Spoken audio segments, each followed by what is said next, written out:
السلام علیکم friends, welcome to کتاب نگری یوٹیوب چینل کتابوں کی نگری میں خوش آمدید۔ میں ہوں آپ کی ہوسٹ اقرا یاسین اور آج میں آپ کے لیے لے کر آئی ہوں مریم غفار کے قلم سے تحریر کردہ ناول ڈینجرس کے ایپیسوڈ نمبر 4 کو لے کر۔ اس ایپیسوڈ کو سٹارٹ کرنے سے پہلے اب کر لیجئے ہمارے چینل کو سبسکرائب، ویڈیو کو لائک اور کلک کر لیجئے بیل آئیکن کو۔ اب آتے ہیں ایپیسوڈ کی جانب۔ کیا یہ وہ لڑکی تھی جسے جولیا ملوانا چاہتی تھی؟ نہیں، علین ایسی لڑکی نہیں ہے، تبھی جولیا نے اس کے سامنے ذکر کرنے سے منع کیا تھا۔ بار بار پیچھے مڑ کر اکیلی کھڑی خوف سے لرزتی علین کو دیکھتا وہ دل میں سوچتا پریشان ہوا تھا، اگر اسے پتہ چل جاتا کہ میں کون ہوں تو جولیا تمہیں میں چھوڑوں گا نہیں۔ غصے سے ایئر بڈز اتار کر پاکٹ میں رکھتا وہ جبڑے بھینچتا بولا تھا، اگر علین اس سب کے لیے رضامند نہیں تھی تو آئی کیوں، وہ بھی ایسی ڈریسنگ کر کے؟ ایک بار پھر اس کے ذہن میں خیال آیا تھا کہ جیسا وہ سوچ رہا ہے ویسا نہ ہو۔ جولیا کو چکما دے کر ایک سائڈ پر آ کر کھڑا ہو گیا تھا۔ وہ ایسی جگہ کھڑا تھا جہاں سے وہ علین کو بغور دیکھ اور سن سکتا تھا۔ علین کی خوبصورت خد و خال، جس پر ریڈ کلر کی میکسی اور پھر کے ڈارک لپسٹک اسے مدہوش کر رہی تھی۔ اگر اس وقت وہ اس کے قریب ہوتا تو شاید ہی خود کو روک پاتا۔ تمہاری خوبصورتی واقعی میں سراہے جانے کے قابل ہے علین، لیکن تمہاری معصومیت مجھ جیسے شخص کو بھی باز رکھے ہوئے، ورنہ آج تک میری نظر سے کوئی لڑکی بچی نہیں ہے۔ ارد گرد سے گزرتے لڑکوں کو علین کو تنگ کرتے دیکھ کر وہ سختی سے جبڑے بھینچے مٹھیاں بند کر کیا تھا۔ وہ علین کا عمل دیکھنا چاہتا تھا، وہ دیکھنا چاہتا تھا کہ وہ کس طرح کی لڑکی ہے، مگر اسے جواب میں روتا دیکھ کر، خود کو چھپانے کی صحیح کرتے دیکھ کر اسے سکون سا ملا تھا۔ اپنے سر پر ہوڈی پہنتا ہوا آہستگی سے چلتا ہوا اس کی سمت مڑا تھا۔ سرخ ویسٹرن میکسی زیب تن کیے، بس میکسی کا گہرا گلا اور سلیو لیس ہونے کی وجہ سے نظر آتے اپنے بازوؤں اور گلے کو اسٹالر سے چھپانے کے لیے سختی سے پکڑے ہوئے تھی، جو اس کے سینے سے تھوڑا نیچے آ رہا تھا۔ ہاں، لیکن اس کی کھلی بازوؤں کو وہ کافی حد تک چھپا گیا تھا، لیکن سردی سے اسے اپنے ہاتھ پیر سن ہوتے محسوس ہو رہے تھے۔ مضبوطی سے اسٹالر کو پکڑتی وہ اپنے ہاتھوں کو آپس میں رگڑتی خود کو گرمائش دینے کی چھوٹی سی کوشش کر رہی تھی، لیکن میکسیکو کی یخ بستہ ہوائیں اسے دیکھ کر شاید زیادہ ہی من چلی ہوئی تھیں۔ جب ہوا کے دوش پر اٹھتے اس کے سنہری بال، جنہیں وہ جولیا کے کہنے پر کھول کر آئی تھی لیکن اب بار بار ان کے منہ پر آنے سے وہ تنگ ہوئی تھی، آخر کو وہ کیا سنبھالتی؟ وہ ہیلز جو جولیا نے اسے پہنائی تھیں، جو اس کے سائز کی بھی نہیں تھی، جن میں چلنا اس کے لیے دوپہر ہو رہا تھا۔ بار بار کندھے سے سرکتا اسٹالر یا پھر یہ کھلے بال۔ ہائے ہاٹ لڑکی! پاس سے گزرتے لڑکے اسے دیکھ کر سیٹی بجاتے جانے کیا کہہ رہے تھے جو وہ سمجھنے سے قاصر تھی، مگر ان کی غلیظ نظریں اور آنکھ دبانے کے اشارے وہ کافی حد تک انہیں سمجھ گئی تھی۔ خوف سے تھر تھر کانپتی وہ اسے سرخ رنگ کے زچے ہونٹوں کو دانتوں سے کاٹنے لگی تھی اور شہد رنگ آنکھیں خود پر گندی نظریں دیکھ کر بھر آئی تھی۔ وہ جی بھر کر پچھتائی تھی جولیا کی باتوں میں آ کر، اور سب اسے وہاں اکیلا چھوڑ کر نہ جانے خود کہاں گم ہو گئی تھی۔ وہ خود کے گرد اپنے دونوں ہاتھوں سے حفاظتی حصار باندھنے کی ناکام کوشش کر رہی تھی۔ اس کا بس نہیں چل رہا تھا کہ زمین پھٹے اور وہ اس میں سما جائے کہ تبھی ایک جانی پہچانی آواز پر وہ سسک اٹھی تھی۔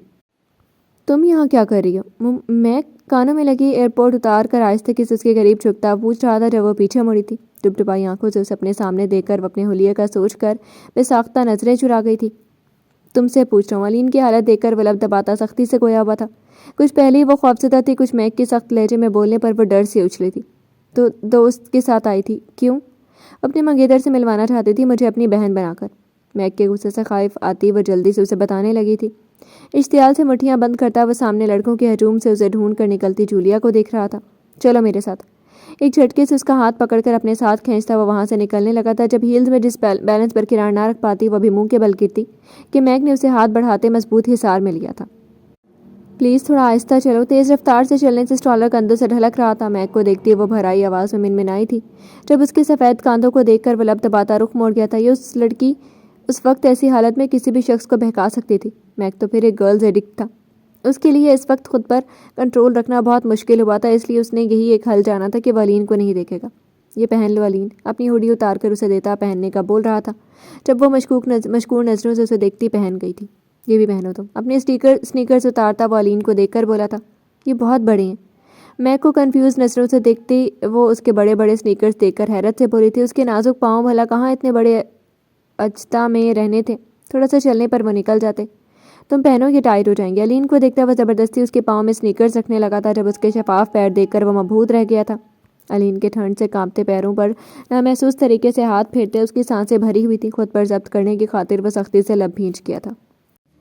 میں خود کر لوں گی، شرمندگی سے کہتی وہ اپنے پیر چھڑواتی خود ہی سنیکرز پہن گئی تھی۔ علین کے پیر ہٹانے پر وہ حواس میں لوٹتا انہیں سختی سے باندھ کر اٹھ کھڑا ہوا تھا۔ انہیں چھوڑ دوں یہیں؟ جولیا کے دیے سینڈلز اٹھانے کے لیے جھکتی علین کو وہ ٹوک گیا تھا۔ نہیں، یہ جولیا کی نیو ہیلز ہے۔ میک کی نفی کرتی وہ ہیلز اٹھا چکی تھی۔ گرم گرم سنیکرز پہن کر اسے کافی سکون ملا تھا۔ تمہیں کیسے پتہ چلا کہ میں تمہیں کال کر رہی تھی؟ ابھی تو کال لگی بھی نہیں تھی اور تم آ گئے۔ میک کی ہمراہی میں چلتی وہ اب کافی ریلیکس ہو گئی تھی، تبھی میٹھی سی مسکان لبوں پر سجائے وہ اسے دیکھ کر بولی تھی، میں وہاں اپنے دوستوں کے ساتھ آیا تھا، تمہیں دور اکیلے کھڑا دیکھا، جب پاس آیا تو پتہ چلا تم رو رہی ہو، اس لیے چلا آیا، شاید تمہیں میری ہیلپ چاہیے ہو۔ علین کے خوبصورت نقش و نگار دیکھتا وہ اپنی شخصیت کے برعکس دوستانہ لہجے میں بول رہا تھا اور ساتھ ہی ساتھ اسے دیکھ کر مسکرا رہا تھا۔ ویسے ایک بات کہوں، کسی سے اجازت نہ لینے والا شخص، ہمیشہ اپنی من مرضی کرنے والا، آج اجازت طلب کر رہا تھا اس حسن کی دیوی کو دیکھ کر۔ پوچھو۔ میک کی اجازت پر وہ مسکرائی تھی۔ تمہیں ایسے اس حالت میں یہاں نہیں آنا چاہیے تھا۔ علین کے خوبصورت سراپے کو دیکھتا وہ بول رہا تھا۔ میک کی نظروں میں اپنے لیے شک اور بدگمانی دے کر علین نے لب بھینچ لیے تھے۔ ایک ہی دوست اور وہ دوست بھی اسے غلط سمجھے، یہ سوچ ہی اسے شرمندگی کی اتھاہ گہرائیوں میں گھسیٹ رہی تھی۔ خوبصورت لڑکی اگر اپنی خوبصورتی سے انجان ہو تو وہ نہ صرف دوسرے لڑکوں کے لیے قیامت ہوتی ہے بلکہ خود کے لیے بھی عذاب ہوتی ہے۔ تم سمجھ رہی ہوگی جو میں کہنا چاہ رہا ہوں۔ علین لمبی لمبی سانس ٹھنڈی ہوا میں چھوڑ کر خود کو کمپوز کرتا ہوا نہایت آہستگی سے بول رہا تھا، جس کی وجہ سے وہ اسے سننے کے لیے اس کی قریب ہوئی تھی۔ ایک کم صورت لڑکی کو بھی لڑکے پورا دیکھتے ہیں، اور تم تو پھر۔ علین کو دیکھتا وہ بول رہا تھا، جب اچانک سے اس کی جانب مڑنے پر وہ اسے اپنے بے حد قریب دیکھ کر رکا تھا۔ تم کیا بول رہے ہو؟ مجھے کچھ سنائی نہیں دے رہا صحیح سے۔ میک کو اچنبھے سے دیکھتا پا کر وہ وضاحت دیتی ہلکا سا مسکرائی تھی۔ میں بول رہا تھا کہ ایک کم صورت لڑکی جب لڑکوں کی نظروں سے نہیں بچتی تو تم تو اچھی خاصی خوبصورت ہو۔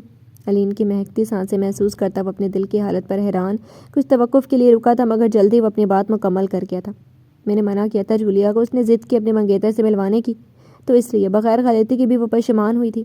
منگیتر؟ یہاں کوئی منگیتر نہیں ہوتا، یہ پاکستان کی چونچلے ہیں۔ منگیتر پر خاصا زور دیتا وہ تمسخر اڑاتا ہنسا تھا۔ بوائے فرینڈ سے ملوانا چاہتی ہوگی، لیکن تم یہ کیوں نہیں سمجھتی کہ وہ تمہیں کیوں اتنا تیار کروا کر اپنے بوائے فرینڈ سے ملوا رہی تھی؟ مارے غصے کے وہ علین کے سامنے خود پر چڑھایا خول نہیں اتارنا چاہتا تھا، تبھی بابریت سے کام لیتا بولا تھا۔ میک کی بات پر غور کرتی علین سوچ میں گم ہوئی تھی۔ کافی دیر سے چلتے چلتے وہ ارد گرد سے بے نیاز میک کے روکنے پر اس کی پشت سے ٹکرائی تھی۔ گھر آ گیا، ایک نظر بھی غلط ڈالے بغیر وہ اسے وہاں چھوڑتا جانے لگا تھا جب علین نے اسے روکا تھا۔ میک سنو، اندر آ جاؤ۔ اسے اندر نہ چلتے دیکھ کر وہ 2 دن پہلے ہوئی ملاقات کا سوچ کر اسے اندر آنے کی آفر کر گئی تھی، کیونکہ اب اسے میک سے کوئی ڈر کوئی خوف نہیں تھا۔ جس شخص نے اسے 2 بار بحفاظت گھر چھوڑا تھا اور اسے ایک اچھے دوست کی طرح سمجھایا تھا، وہ اس سے کافی امپریس ہو چکی تھی۔ نہیں ابھی چلتا ہوں، بغیر پیچھے مڑے وہ جانے لگا تھا۔ اپنے جوتے تو لے جاؤ۔ اسے نہ رکتے دیکھ کر وہ میک کے جوتے واپس کرنے کا بول رہی تھی، جب وہ بھی اپنے پاؤں دیکھتا گہرا سانس لیتا مڑا تھا۔ یہ کھول نہیں رہی۔ نیچے زمین پر بیٹھی وہ شوز لیسز کھولنے کی کوشش کر رہی تھی، جب اسے نہ کھلتے دیکھ کر وہ منمنائی تھی۔ علین کی معصومیت دیکھ کر وہ بھی جھکا ہی تھا کہ پیچھے کھڑے شخص کا سایہ دیکھ کر وہ اسے لیے اندر داخل ہو گیا تھا۔ سوری، وہ یہیں کی انکل تھے۔ میک کے اچانک سے اندر آنے پر وہ سمجھ گئی تھی، تبھی اسے بتانے لگی تھی، یہ کوٹ بھی لے جاؤ اپنا، وہ پہلے والا بھی۔ اسے جوتے پہن کر کھڑے ہوتے دیکھ کر وہ زپ کھولنے لگی تھی۔ نہیں اسے نہیں کھولو، میں پھر لے جاؤں گا، ابھی رہنے دو۔ علین کی زپ کھولتے ہاتھ کو پکڑتا وہ رک گیا تھا، جبکہ دل کی دھڑکنوں نے شور مچایا تھا۔ اچھا میں دوسرے والا لے آتا ہوں۔ میک کی منع کرنے پر وہ اس کا پہلے والا کوٹ لینے کے لیے بڑھی تھی، جب وہ اپنے سینے کو مسلتا ہوا باہر نکل گیا تھا۔ میک پھر چلا گیا، یہ بھی نہیں لے کر گیا۔ اسے کہیں بھی نہ پاتی وہ مبو صورتی بولی تھی اور واپس سے کوٹ طے کرنے لگی تھی۔ اگر جولیا نے یہ والا کوٹ بھی دیکھا تو بہت سوال کرے گی پھر سے۔ میک کی دی ہوڈی دے کر وہ اتار کر اسے تہہ لگاتی اپنے کپڑوں کے نیچے چھپا گئی تھی اور خود جلدی سے چینج کرنے چلی گئی تھی۔ توبہ توبہ، اللہ پاک مجھے معاف کرنا، یہ بہت گندی ڈریس تھی۔ چٹکی میں پکڑی ڈریس کو وہ جولیا کی بیڈ پر ڈالتی وہ اپنے کان پکڑ کر توبہ کرنے لگی تھی۔ تمہاری ہمت کیسے ہوئی میرے ساتھ گیم کھیلنے کی؟ بڑی ہمت کر کے وہ البرٹ سے ملنے آئی تھی۔ گیراج میں موت سا سناٹا چھایا ہوا تھا، کوئی گارڈ کوئی ملازم نہ کوئی ورکر نظر آ رہا تھا۔ مین گیٹ بھی کھلا، اس پر اس کے غصے کا ڈر۔ وہ ڈر سے قدم اٹھاتی اندر البرٹ کے مخصوص روم کے پاس آئی تھی، جہاں سے آوازیں سنائی دے رہی تھیں۔ آہستگی سے دروازے کو دھکیل کر وہ بھی اندر داخل ہوتی کہ البرٹ کی چنگھاڑتی آواز اور زمین پر منہ کے بل پڑے شخص کو دیکھ کر سانس رک گئی تھی۔ معافی میری ڈکشنری میں نہیں۔ بال پکڑ کر اس شخص کا منہ اوپر کرتا وہ چھوٹے سے چاقو سے اس کی گردن پر وار کرتا، جسم سے الگ کر گیا تھا۔ باہر کیوں کھڑی ہو، اندر آ جاؤ۔ خواب سے سفید پڑتا جولیا کا منہ دیکھ کر وہ صفاقی سے مسکرایا تھا۔ میں البرٹ سوری۔ البرٹ کے غصے اور اشتعال سے واقف جولیا گھبرائی تھی۔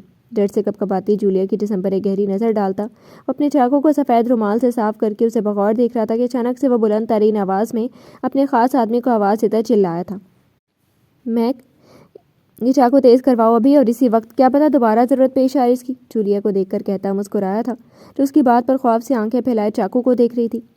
کہاں گئی وہ لڑکی جسے تم کل ملوانے والی تھی مجھ سے؟ اس مردہ وجود کو ٹھوکر مارتا وہ جولیا کی روبرو آتا بولا تھا۔ پتہ نہیں کیسے وہ گھر چلی گئی، میں تو اسے ملوانے لائی تھی البرٹ۔ جانتی ہو کس کے ساتھ واپس گئی وہ لڑکی؟